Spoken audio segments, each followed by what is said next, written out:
Hi, it's Michael Kerr here, presenting Small Business Banter.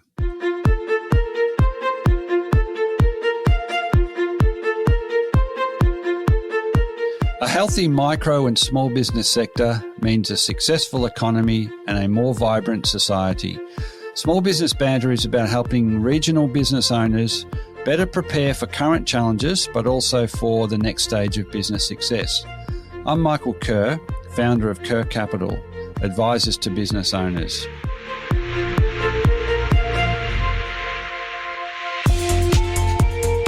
Each week, I interview a fellow small business owner or an expert, and they share their stories, their lived experiences, the wins and the losses, and their best advice to help you, the listener, get the most you can from your own business. Small Business Banter is brought to you from the studios of 104.7 Gippsland FM and is heard across Australia on the Community Radio Network. And thanks also to Kerr Capital, supporters of the show. Today is the third and final part of my discussion with Yas from Circonomy, or World's Biggest Garage Sale. We pick up now where Yas talks about how she worked through significant and tumultuous personal and business challenges to refocus on Circonomy. We end the episode with a summary of her top 10 tips for partnering in business. If you've missed episode 1 or 2, or you want to listen back to this one, check out the Small Business Banter podcast. And I sat there as a founder and business owner and made a choice. I thought, gosh, this is all right. I'm going back to the corporate world. I'm going to go get a job. I'm going to look after my family. I'm going to go and be comfortable financially again, because founders don't generally pay themselves very well. And so I thought, gosh, is this a sign I'm supposed to go back and build someone else's business? That was a real big moment for me. And when I sat in the quiet, and so this is what I would encourage business owners to do. When I sat in the quiet and started to imagine the sliding doors story of going and working for a big corporate and earning all the big bucks and building great, capacity for them, versus effectively going deeper into the dungeon of founder life and having to make decisions about what way I'm taking this business alone as a single woman for the first time in 25 years, I knew that I would regret not making the decision to stay in the business, even though every other marker said to me on paper, tick, tick, tick, tick, tick, the sensible thing to do is to go and get a job.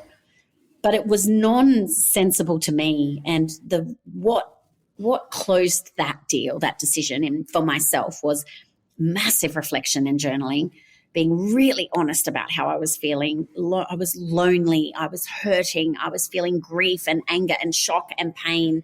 And I called it GASP, right? Grief, anger, shock, pain, GASP. I had this GASP moment, and I thought it's so much easier just to walk away. But I had not finished. I had not wanted to call my customer, Officeworks, I didn't even know at the time they wanted to invest. I didn't want to call them and tell them we were out. I didn't want to call all the people that believed in me, the mentors I've had, the businesses that had supported us, the awards we had won, the accolades and the aches. And I did not want to do that because it did not feel inside of me right. And the people that helped me realize that were my tribe, my micro tribe, the people who were prepared to have the hard conversations with me and challenge my thinking. And so as business owners, if you can't be truthful to your tribe and pour it all out in the most ugly, unwind that there ever could be, then you won't ever really truly find the right answer inside of you, and only you can decide on that. None of them could make that decision for me, but they put me in a place where I could comfortably make that decision, which was right for me. I keep coming back to the word awareness in amongst all of this traffic for you, which is, so it's probably a nice place to, kind of wind up the conversation. You reference mentors, and that's another thing you really endorse. You can't do it all yourself. You had partners to grow the business. Maybe you have is it an advisory board or mentors that you think are another kind of key part of getting to where you need to get to? And that's an important thing, right? My mentors and advisors today are very different to the ones they were 5 years ago, because truly, again, it sounds awful, and I'll say it in a very like upfront way. If you don't change and evolve the 5 people you spend the most time with, your business won't change. It will stay stagnant or go backwards. So for me, the people that advised me when I first became a founder are very different to the people that advise me today. And I'm sure the people that will advise me in the future are very different to the people advising me today. Constantly, I am absolutely always looking to learn and grow. I don't know all the answers, and I feel like to find the answers, I have to find these tribes constantly of people that can help, take you on the trajectory. And I'm a mentor and a mentee, and I believe that mentor and mentees learn as much from each other. So I say yes to mentoring a lot of people, because even these young, they're often way younger than me, but these young leaders, future leaders, want to be mentored, and they think it's fantastic to be mentored by anyone who's got great experience. And they look in awe at us, right? Like all these mentors, that I work with, these younger people look in awe at us, but I always make sure they know on day one, I'm in awe of them, because I didn't have a mentor at their age. I wasn't seeking this out at their age.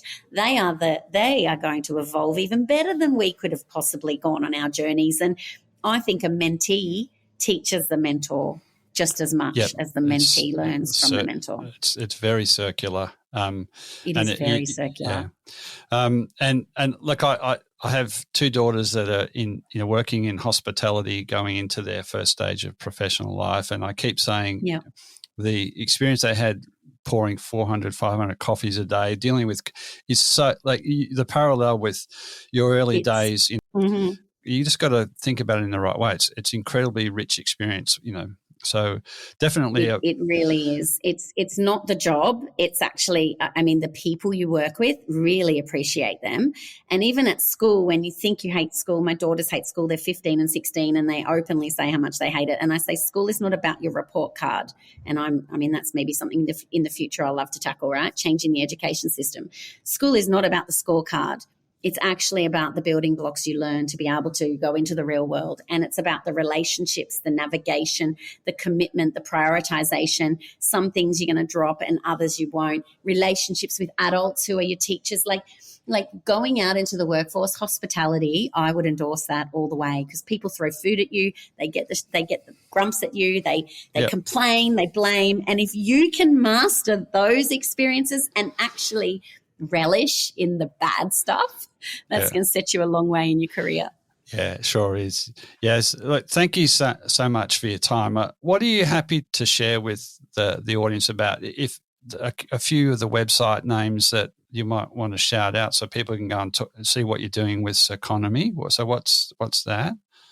Yeah, absolutely. Circonomy.com.au. So it's the 2 words, circular economy, mashed together. And even if you Google world's biggest garage sale, you'll find us. And I would encourage you to go and even, look at the history of where we've come, because sometimes when you look at a business that you think has it all together, the show reel, you miss out on the real. And so some of the real I love to share is, my time with, on Instagram, there's a page called The Family Gap Year. So you get to see the 600 odd days I traveled around Australia, and I was working full-time and fully flexibly, and it looks amazing, right? But people thought it was unbelievable at the time that you could travel and work full-time. And then COVID hits, and now everyone's like, yay, nomads, you can do it. So I've always been this very early adopter of different things and innovations that really make me wonder about how we can change the world. But don't look at the show reel and think how hard it is to get there. Actually go and look at some of the real and even Google my name. Like, I'm the only Yasmin Grigaliunas in the whole entire world. So when you Google me, you won't just see Circonomy and garage sale. You'll see the family gap year. You'll see blogs I might have written in previous careers. You'll even see a journey I took, which I call Proviver, where, I talked earlier before about the whole legacy of my business is started because my mum had breast cancer at a very young age. And she actually died while very early on my founder journey. And it was a very difficult time because she died My former husband's dad died 2 days after. So we were still married at the time. So we had 2 funerals, 2 parents die on the back of a time where we won an award a few days prior, with the forward time of a garage sale coming up. And I just couldn't, we were juggling 2 funerals and 2 deaths, and it was just awful. So the real sits under there. And Proviva is actually a story I wrote. There's a blog. I don't know if it's still live. It probably is, proviva.com.au. But it's about my journey. Now, when I talk about breast cancer, I didn't beat it. I cheated. So back in 2014, I made the decision to have both of my breasts removed prophylactically. So I had a bilateral mastectomy to reduce my chance of getting breast cancer from 87% chance to less than 1% chance. So, when people see you and they think you've got it all together and, you're nailing it, I want people to know I'm just as much failing it, and that don't look at the pretty pictures and think you can't do it. Instead, look at the gritty pictures and think you can, because it actually just comes down to your mindset. The one book I'll leave you with is my favorite book of all time, and it's often surprises people when I say it, but it's a children's book called The Little Engine That Could, and it's by Waddy Piper, and it's about this little engine that everyone says, or the big locomotives tell this little engine that she can't get over the mountain carrying the toys because she's too small. And they all say, no, you can't, you cannot, no. Anyway, she says the words, I think I can, I think I can, I think I can, as she climbs that mountain. And because she thought she could, she did, and she got over the mountain. Now, it wasn't easy. It was really hard, and the odds were against her. But that story for me plants the seed of possibility that if we can just convince the voice in our heads, and we all have it, we'll have a nice voice and we'll have a not so nice voice. We've really got to tame the not so nice one and start training the nice one, because it's not arrogance, it's assurance, and it's completely okay to be self-assured. The more self-assured you are, the more you will achieve in your life that you want to achieve, not what other people set about for you to do. True that, yes. We're going to put up the links. There's a couple of resources there that just sound like we've got to share them widely. But you've been incredibly generous with your time in a busy period. But I think there's no other way for you, so I don't feel quite so bad now. Don't feel bad at all, not at all. And then, for me, the takeaways for owners are very definitely this: finding time and space for some self-awareness. You can be busy, but you got to find that time and understand what's important. So, we don't want owners getting to a point where they're just exhausted and it's all in and then it's all off. So I think there's a lot there for people to tune into and take away. So, yes, all the very best with the rest of the Circonomy rebrand, relaunch, whatever, and ongoing. So really very generous with your time. Much appreciated. Really appreciate it. Thank you. It's been wonderful to share. Okay, so Yaz, it's back to you. We've been through a lot over the last 2.5 episodes. Now I want to zero in on the 10 things that you think any founder, any business owner for that matter, looking to grow their business via a partnership of some sort, which you did with Officeworks. Circonomy is set to grow. What are your 10 things that you would say are the most important for any owner, founder considering partnering? Yeah, look, I really appreciate the opportunity to summarize it into 10 things. And first and foremost, it's about a two-way partnership. And I'd almost even say relationship. This is like a marriage. I mean, we spend so much of our lifetime looking for a life partner. This is no different. We have coffee, we like each other, and then you start to progress in a natural relationship manner. And I feel like that is definitely two-way. It's not all one-way transactional. How am I going to get something out of you? It's do our hearts and minds connect, much like a relationship of love.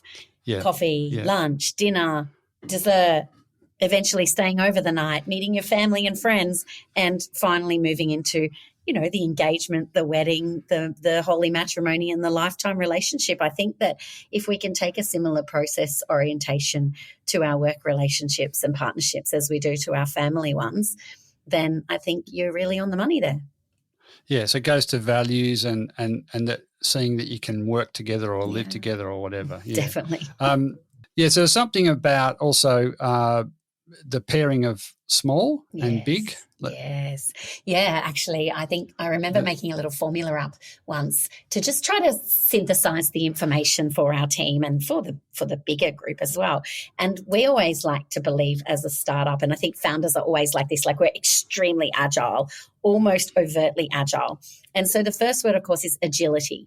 And then, of course, with a big organization or someone, further along the journey than you, we call that stability. So when you add together agility plus stability, I believe it equals capability, and a stronger capability than either one could do on its own. So that's the secret formula for me is tip number 2, agility plus stability equals capability. All right, that's excellent. What about I think you understanding your role within the partnership, so something like...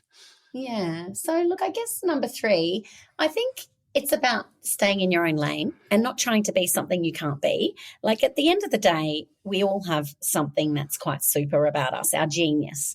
And if you understand that you can bring your genius to the table and then someone else on the other side can bring their genius, and you're not actually trying to be a version of one another, or you're not trying to impress them. What's the saying? Buy things to impress people you don't like with money you don't have. Like, this is not a relationship where you can come in and pretend to be something you're not. You need to understand what your value offering is and really hone in on what you are strong at, and don't spend too much time on the stuff that you're not good at. Well, that is the 1 and 1 equals 3 stuff, yes, isn't absolutely. it? So be unclear. We bring this, they bring this. Yeah. Put aside size, like big, small business.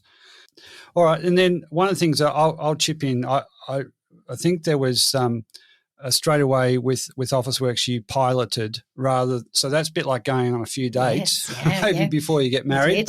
You measured we had a few coffees, I guess you could say, and the reason we did that is we were really just trying to get to know each other. And I think with a pilot, like, we're not trying to print off a 50-page partnership agreement, we're not trying to negotiate terms. This was definitely built on trust and transparency. They knew what we could do, or hypothesized on what we could do. And some of it we hadn't done before, but we piloted together knowing that it was going to be messy, we were going to fail, there were going to be a lot of learnings along the way, and nobody expected perfection. It was almost like we could be perfectly imperfect, and they allowed us to take their brand, their products, and have their trust held very carefully in what at the time was an anonymity project. Like, we couldn't plaster all over the billboards that we were working with Officeworks. And because we protected and respected their brand, and I'll say that again, protected and respected, we really held ourselves to strong account to nurture and learn with them. And that pilot time allowed us to just all have the space to get things wrong and to then find the right things and do more of those together. And I reckon you'd almost expect to get a few things wrong plenty in a pilot, and part of the potential long-term nature of the relationship is going to be this allowance for and acceptance of mistakes and how more importantly, how we deal with them when they're made, rather than saying the whole thing's off and we're out of here. No, that's right. And being upfront about it as well. Like, if something doesn't work, upfront, make the call, be honest, show the pictures, show them the data. I mean, the more honest and transparent you can be, the longer the longevity of your relationship, the longer and stronger your relationship will be. So, yes, I'm going to chip in with 0.5, that is, and what was really clear to me through our time together was your high level of self-awareness and your understanding and acceptance that you have limits as an individual, and that partnering was a way to kind of ensure that you had the right capability within the company to achieve its objectives. But that takes some self-awareness. Yeah, I think I've been really fortunate that as a founder, I'm surrounded by a really amazing tribe, and those people that help inspire you are really important aspects of your own growth if you're prepared to listen. And they say that the best founders are the coachable founders. And so it's about listening to what people think and say in relation to you and your strengths, and then being able to do a lot of internal work to understand where you can improve and invest and where you actually don't have the capability to grow. Like, you can't grow flowers in a garden of weeds. So just pull those weeds out and keep them out as much as you can, and instead go and focus on watering where you actually grow. So I don't get too caught up in all the stuff I'm really terrible at. And I certainly don't focus on that and allow that to project the person that I am. I just accept the areas of development are my areas of development. And rely on a partner who contributes whatever to to take the business forward. Yeah. It is. It's refreshing because they bring the strength that you don't have, and together you're stronger because you have strengths they don't have. And it really is beautiful synergy and a lovely blossoming relationship, again, going back to that relational value. I think that leads into what we spoke about as one other, number 6, is letting go as a founder. Let go as early as you can. Well, not too early. Like, there's this beautiful, like, there's a lot of data and academic articles and experiences out there where you can learn from founders that have done it well and stepped aside, and founders that haven't done it well and probably gone on a big slide, right? So for me, again, I think it comes back to self-awareness, and I have no ego. Like, I'm very self-assured and absolutely confident and comfortable with that persona. But I also know that this business will not grow under my leadership as CEO. And I was the first to admit it, and I didn't want to be. Like, I called CEO for me Chief Everything Officer. I'm happy to be the Chief Everything Officer for the first few years, and that's a founder's job. You've got to work it out and figure it out. But once you start to get some flow and you understand the business opportunities, bring someone in who knows what they're doing and who can scale. Because most founders are not the best CEOs. I mean, some are, and all credit to them. Extraordinary individuals. Mostly we all have a set of skills and capabilities, and there are boundaries on that. Absolutely, we all do. The last 4 that we kind of agreed mutually, do you want to just talk about those? They're very much relationships and how you manage the relationship ongoing. Yeah, they are. They're all feeling, right? Like, it's funny because here we are talking about business, and the predominant theme is the feeling. Like, and I call it love, right? Like, the whole word for all of the next 4 are probably love. But trust and transparency, and I believe I mentioned it earlier, is critical. Like, before love is trust. Before a relationship is absolute, unwavering trust and transparency. There's nothing to hide.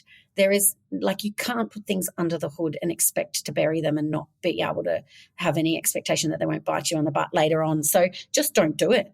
Just, like, gritty and unpretty is the way to be, and just let your partnerships understand your areas of strength and weakness up front. So trust and transparency at the core. And, of course, communication, responding to questions quickly. The longer you take to respond, the more questioning there will be in relation to your own trust. So it's really important to pick up the phone, answer the calls, answer the emails, and just be upfront and honest, even though sometimes what you have to say or communicate is going to be difficult. And I guess there's that part of that is also understanding that people communicate in different ways and allowing for that. Absolutely. Like, I can tell you, I talk too fast, I say too much, my words are intense, I'm driven, my communication is direct, and that's actually who I am. But certainly, I don't try to pretend that that's not who I am, but I also am not so blind to the fact that sometimes that communication style is not the best. Yeah. So you've got to adapt your style to the team you're working with, but without being inauthentic. So keep that authenticity at the core, but communicate in a way where honesty is always the best policy. Yeah.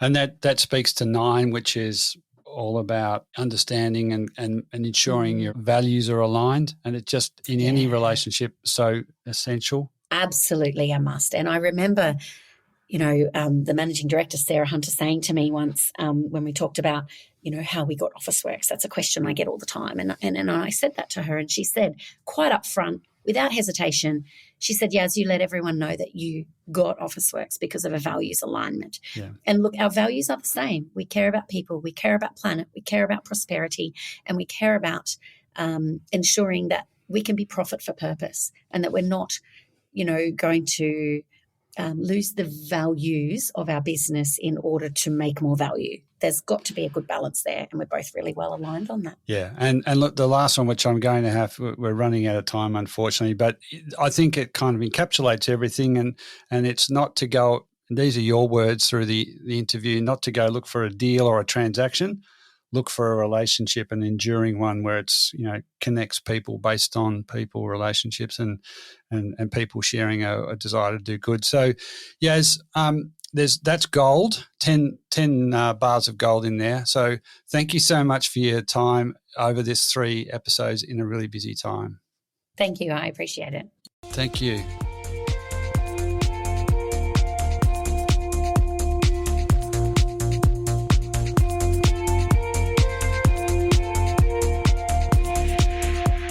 So that is all for today's episode of Small Business Banter. I continue to be inspired, bringing you small business experts and other small business owners and hearing their stories.